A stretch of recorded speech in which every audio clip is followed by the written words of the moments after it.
serait possible via les équipes de recherche qui se sont dans le monde, et en Europe en particulier, et en France aussi, depuis 15 ans, très internationalisées. Il faut dire que l'Union européenne, les programmes dans l'Union européenne ont amené les enseignants-chercheurs en France à davantage bouger qu'ils ne le faisaient auparavant.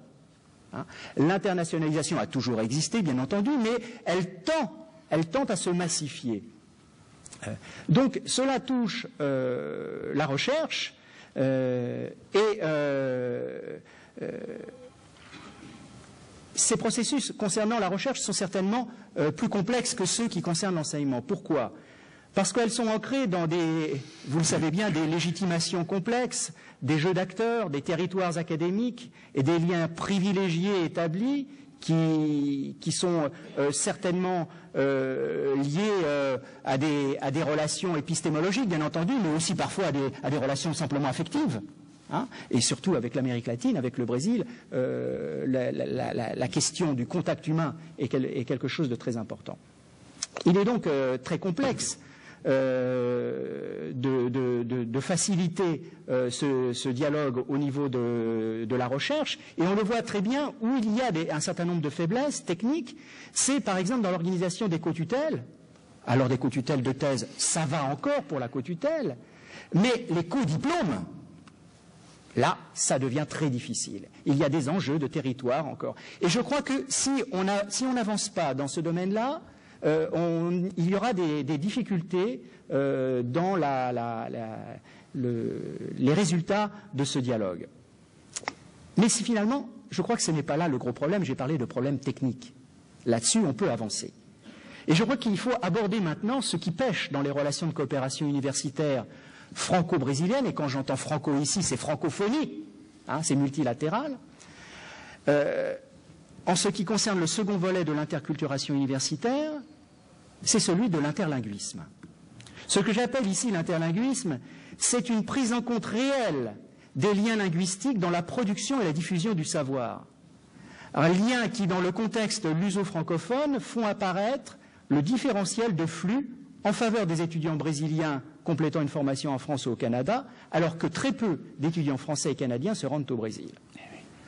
On pourrait dire que ce qui freine les flux vers les universités brésiliennes serait le manque de valorisation du dispositif universitaire brésilien par les Brésiliens eux-mêmes, ce qui n'est pas faux, bien entendu, mais il ne faut pas oublier qu'aujourd'hui, la recherche sur l'offre curriculaire internationale se fait très aisément à travers l'Internet. Si on veut voir ce que produisent les universités brésiliennes, eh bien on peut le faire depuis 1993-14, alors que les universités françaises n'avaient pas de site Internet. Donc la connaissance des universités brésiliennes par les enseignants-chercheurs et les étudiants français est possible. Mais ce qui est plus problématique, c'est le frein linguistique. Difficile de trouver dans l'université française, mais aussi dans les universités européennes, des services linguistiques comme il en existe dans les centros de lenguas qui existent dans les universités d'Amérique du Sud et en Brésil en particulier. Hein. Les langues ici, dans le dispositif universitaire européen et français particulier, restent confinées dans des disciplines académiques et sont vécues par les étudiants non pas dans le cadre de stratégies de formation, mais trop souvent comme quelques crédits obligatoires qu'on nous impose et par lesquels il faut passer et dont on se passe par la suite. Cela s'est un peu modifié avec la contrainte dans la réforme du LMD d'ajouter dans les curricula des éléments de compétences favorisant l'accès à l'international. Mais ça s'est traduit évidemment, très simplement, par l'ajout de quelques cours d'anglais, voire d'espagnol ou d'allemand, pour calquer l'ensemble du dispositif éducatif. Ce qui manque cruellement aux universités pour favoriser une mise au monde des connaissances, c'est une véritable réflexion sur les rôles et la place à donner aux langues dans le domaine des formations. En fait, on fait avec les langues ce qu'on fait aussi avec les technologies de l'information et de la communication. On installe quelques supports pour l'éthique des ordinateurs, sans véritable pensée politique profonde. Il faut faire avec parce que cela serait dans l'air du temps. Et ce que j'appelle une pensée politique profonde, c'est un peu l'inverse de ce que me disaient il y a quelques années certains secrétaires à l'éducation des États du sud du Brésil ou des provinces d'Argentine dans lesquelles j'ai pu travailler aussi, quand je leur posais la question suivante, « O senhor secretario tem uma política linguística ?» et que dans le meilleur des cas, ils me répondaient en acquiesçant, « Si, senhor, o espanhol para o Mercosul, o inglês para a globalização. » Je leur répondais, je regrette, mais ça, c'est pas une politique linguistique, c'est une réponse au marché. C'est quelque chose déjà, c'est un acte. Mais une politique linguistique, c'est quelque chose de plus complexe.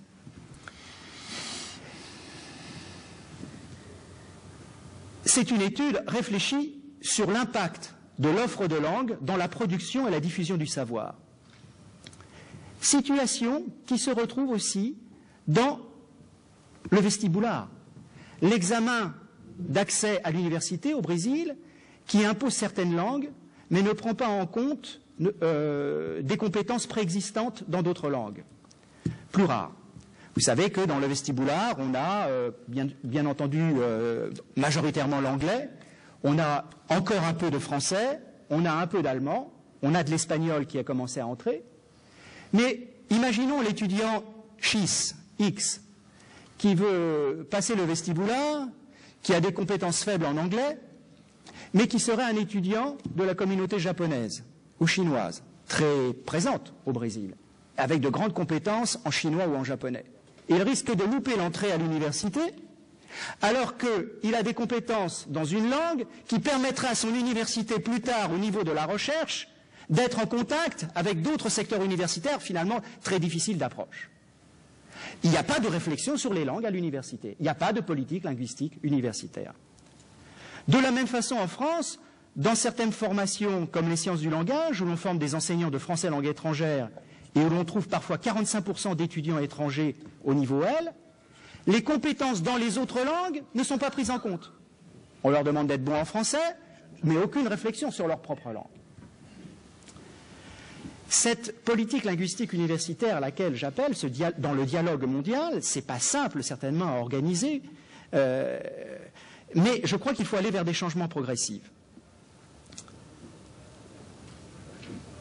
Et ces changements progressifs, ils me semblent être liés, et je vais terminer sur ce point, à des alliances de coopération linguistique universitaire. Nous essayons, avec l'Agence universitaire de la francophonie, puisque ce n'est déjà plus un rêve, nous aurons très bientôt, j'espère, des universités brésiliennes, et non des moindres, des grandes universités brésiliennes dans notre réseau solidaire. Et nous essayons donc, dans ce dialogue, de contribuer à résoudre ce que l'on pourrait appeler la fracture linguistique entre des pays du Nord économiquement développés et souvent arc-boutés sur leur pauvreté monolingue, dominante, en matière de production et de diffusion du savoir. Il n'y aurait que l'anglais pour la production du savoir, voire la langue du pays, et pas d'autres langues. Et puis, d'un autre côté, paradoxalement, l'extrême pauvreté économique des universités du Sud, mais riche de plurilinguisme. Je pense là aux universités d'Afrique particulièrement. Il y a un pont à jeter entre ces espaces. Faire en sorte que la production du savoir puisse être mise au monde, quelle que soit sa provenance, de façon à provoquer des interactions qualitatives.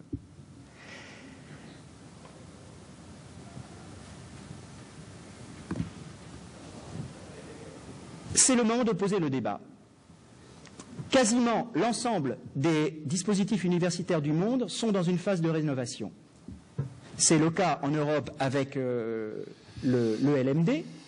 C'est le cas en Afrique, ce sera bientôt le cas en Afrique du Nord et en Afrique noire qui sont intéressés par le LMD pour faciliter bien entendu les liens.